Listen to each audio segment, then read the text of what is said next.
Hello, my name is Markus Römer. I'm a consultant and auditor for the pharmaceutical industry.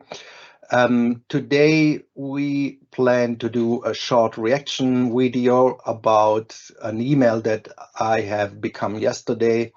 It was going directly into the spam folder, but I have read the subject, the title of the email, and it was quite very interesting. So it is again a training offer, and I share my screen here about the training. It's a 120 minutes webinar, and it's saying FDA best audit practices, get ready for the inspection that is coming.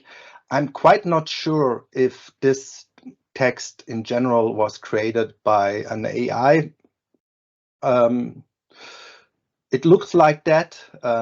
Even the first sentence might be irritating, best audit practices, and then get ready for the inspection. So the US FDA, like any agency in this world, I would say that applies to 190 countries worldwide, are doing inspections.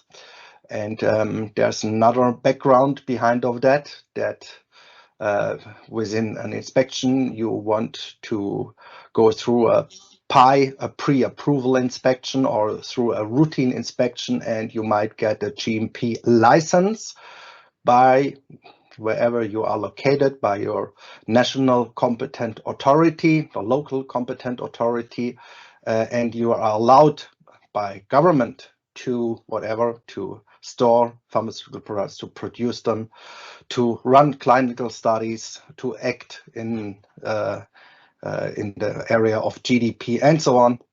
So you have an official license to do that, production license, manufacturing license, however you call that.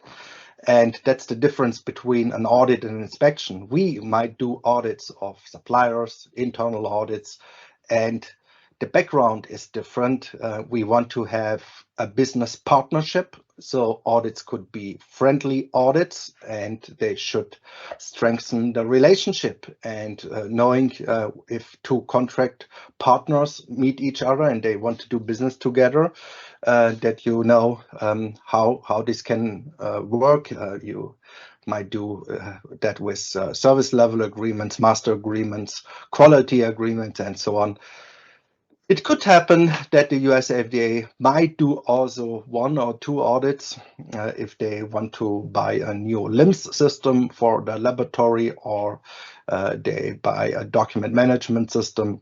But in 99% of all cases, I would say an agency or the US FDA, for example, the MHRA, or within the EMA in Europe, the national authorities are doing inspections. I hear that very often, the FDA audit, that's not correct.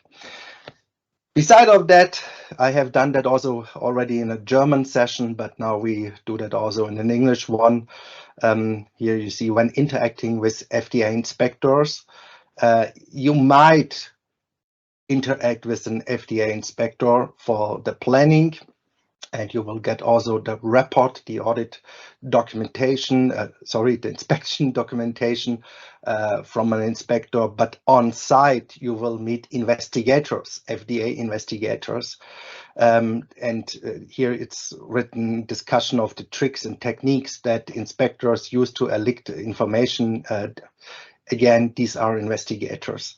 I will show you later a memory hook on that. So, and if you scroll down, there are great areas covered, like also communication skills and what kind of roles you should have during an inspection.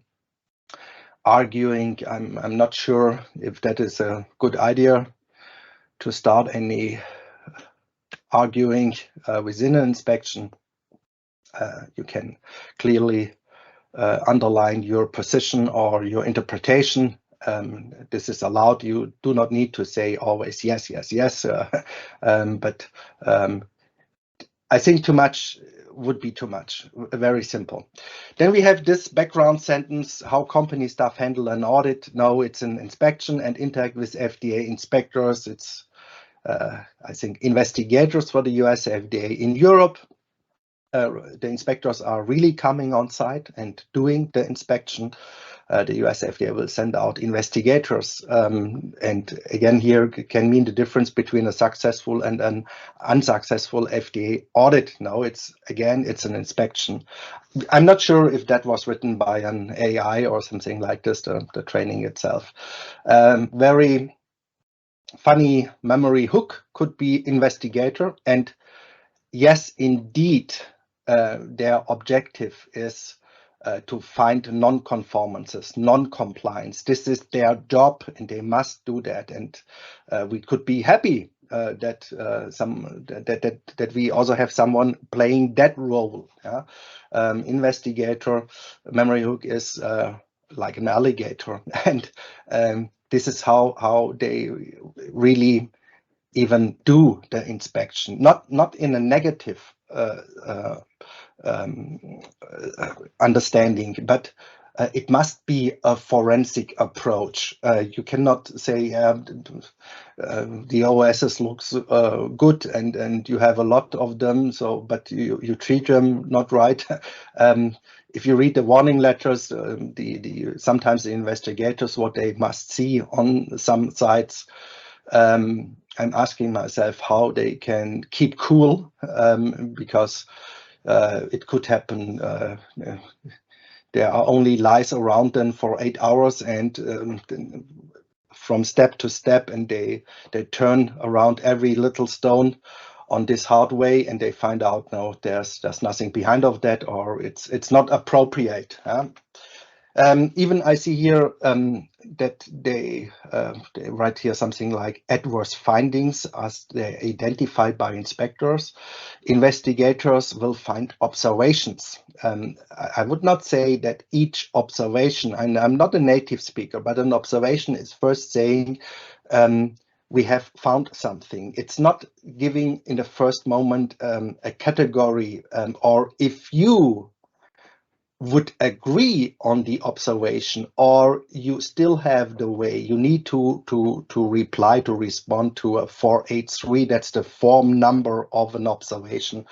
If you have a different interpretation, or it could happen even in an inspection that you describe something not properly, or that you miss some details, that could also happen, and then you can still have the chance, even replying on that before you get a warning letter. You know, there must happen 2 or 3 things in a wrong direction before you get a warning letter. Then even your written response might be not well defined, but I would not talk about findings within the inspection. First of all, these are observations. I want to close that with a very interesting quote. Always keep in mind that the purpose of the inspection is to gather evidence to be used against your company. That's the difference to an audit. Yeah, they are not your consultants. With an ISO auditor or with a supplier audit, you can even not discuss, but you can ask for an opinion. How did you solve that? How do you see that? That's different in an inspection in general. So do not assume anything at any time. It's not a service that you get. It is an inspection. Yeah, nothing is ever off the record. This is also very important. What you say or what you have written down is what is the reality, right? And this will be covered. Okay, that was a quote from Len Steinborn. I had the big pleasure to talk to him, I think maybe 15 or 20 years ago, and I always keep that in mind. That the inspection is to gather evidence to be used against your company. So this is the approach within an inspection. And today I just want to say, try to be precise in using the terms FDA audits. Now it's US FDA inspections, or even if other agents will come to visit you, depending on where you have your marketing authorizations there.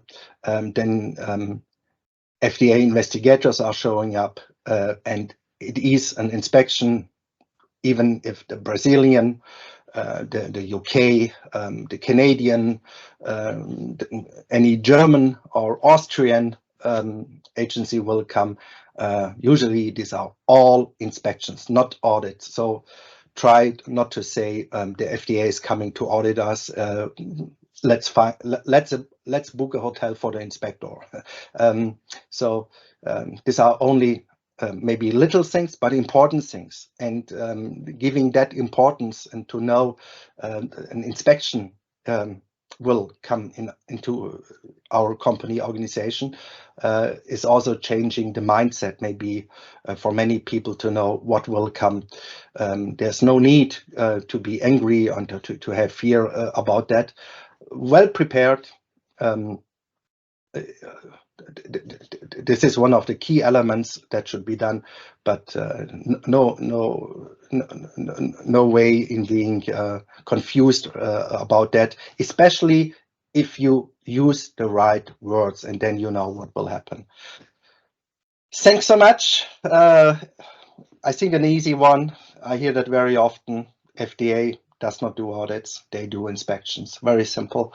And on site, an investigator will show up and not an inspector. Thank you so much. That was the GMP Detox session for today.